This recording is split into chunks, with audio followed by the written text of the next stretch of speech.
Welcome to Thompson Bowling Arena in Knoxville, Tennessee. It's the SEC on CSS as tonight, the 16th ranked LSU Lady Tigers take on the 5th ranked Tennessee Lady Vols. And good evening, happy holidays. I'm Matt Stewart, joined by legendary coach Joe Ciampi. And Joe, a lot of nostalgia in the air tonight. They've raised the banner for Candace Parker, former Tennessee Lady Vol. Nikki Caldwell's back. She's the head coach of the Lady Tigers. A lot of reminiscing going on about the glory days. Might this year's team, Tennessee, as they tip off their SEC schedule tonight, be the team that gets back to the Final Four this year? Well, Matt, they have the weapons, but the one thing they don't have is a Candace Parker, and that's a game changer. The ability to take over a game at any point and make them a winner. Well, over the last 4 games, Isabel Harrison has been their leader. Has been a monster double-double machine. Izzy is on fire right now. It all starts with her footwork. She gets down low and deep in the paint, and she's unstoppable.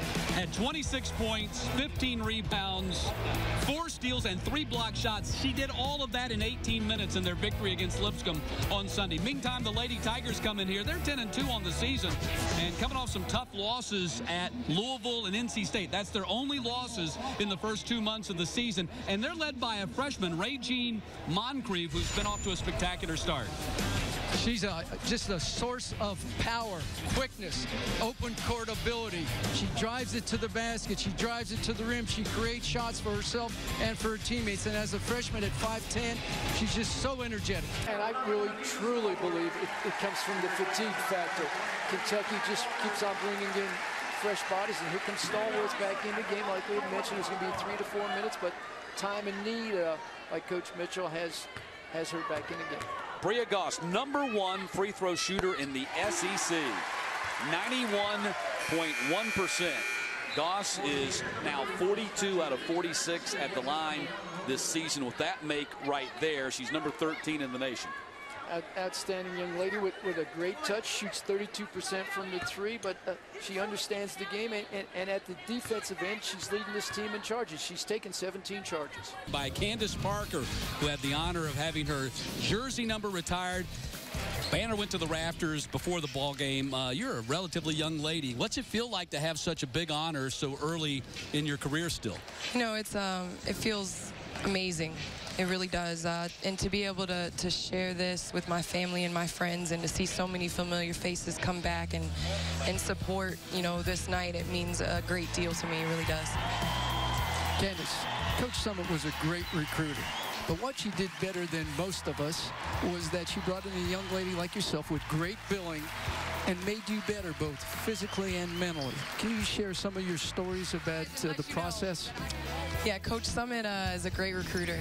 And I think what's best about her is that, you know, all the words that she says and the advice she gives, you know, she's living proof of it. And she backs up everything she says, and she lives by it. And, you know, I have countless stories. I could sit here for hours and tell you countless stories and countless lessons she's taught me. But I think the main thing is that I know as a Lady Vol, when I left here a better person, a better basketball player, and with a lot more respect for her and for the Lady Vol program. Well, I can understand so many young ladies like yourself and like being honored with that banner today, but let's go back to the role model that you were here and you are now. Your game is so versatile. If you would send one message to these young ladies out there about your game, what would you tell them to develop? I mean, you're hard to guard at any position, and you're one of the best. How did you develop your game? Well, I remember when I was younger, I watched my brothers play basketball all the time, and my dad just encouraged me to be the first in the gym and the last to leave.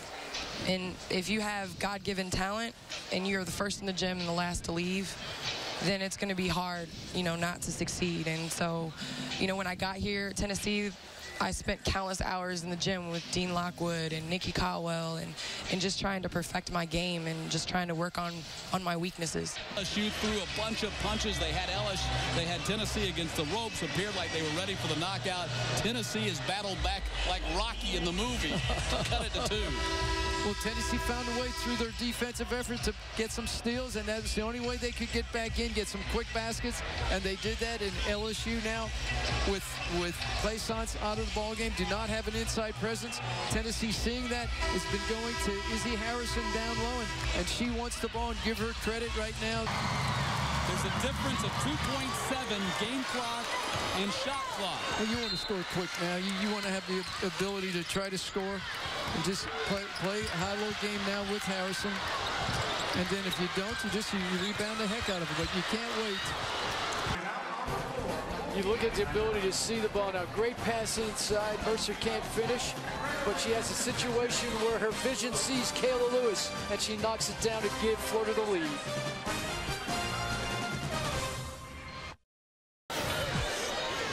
Tennessee works hard on getting Izzy the ball down low on that block, and LSU understands that Harrison's going to get the ball, but to give Harrison credit, she's working hard to get that ball in scoring position and getting to that free throw line now. Key right now is the ball will be on the baseline. She won't be able to move. The inbounder won't be able to move. Tennessee will be able to face guard and go for that steal again. So right now I'm positive in that Tennessee timeout situation. If I'm LSU right now, I want to find a new scheme to get the ball in bounds. You've brought too many people down close to the baseline, and it's playing to Tennessee's advantage. Getting it into the front court is not a given. No, it's not. And just the last time out when they came out on the sideline, and the pass was intercepted right there. Key time to run clock. And now with 13.9 seconds, you know LSU, you're going to be fouled once you get the ball in bounds. So value the possession. Tennessee, you have to find a way to face guard and deflect that ball. If you can't steal the pass, then send them to the free throw line. Surprisingly, no shot attempts when a young lady of her high energy and her ability to find scoring opportunities from baseline to baseline right now. You're surprised that I think LSU is taking her out. They're playing when every time they match up with her, they're going to overplay her. It looks like a box and one at times, and then a triangle and two, taking her and Massingale. But right now, she's got to find a way to want the ball. SEC on CSS as today, the Georgia Lady Bulldogs meet the Mississippi State Bulldogs. Sunday, number 5 in the SEC, Georgia in a three-way tie for 8th with Alabama and Missouri, and Mississippi State in a three-way tie for 11th with Arkansas and Auburn. And good Super Sunday afternoon to you. Matt Stewart joined by legendary coach Joe Ciampi. And Joe, we've got two teams today that really like to get after you on defense, led by the top two ball stealers in the conference in Shakobia Barbie and Savannah Carter. Well, you love Barbie. She'll take the steal off the dribble, and then you have Carter who will take it off the pass. So two thieves in the night and exciting players to watch. Barbie for Georgia is number 1 in the SEC, 2.7 steals per game. And Carter for Mississippi State, number 2 at 2.5 steals per game. Now that's what's going on up front. We got a real battle in the paint today. And let's start with Mississippi State's Martha Allwall, who went for 12 points, 14 rebounds, and 4 block shots when Mississippi State beat Georgia last year. Well, two different styles in Allwall and Ciampi. Allwall is going to attack the low post. She has great hands and great feet down low. Where Ciampi now is just a part-time player. Whatever she produces today will be a plus for Georgia. And Ciampi, coming off her first career double-double, went for 15 points and 11 rebounds as Georgia bounced back from their loss to Alabama last Sunday to beat Kentucky on Thursday night. It's Georgia and Mississippi State. Always a battle when these two teams get together, especially here in Starkville, where Mississippi State has won 2 of the last 3 meetings.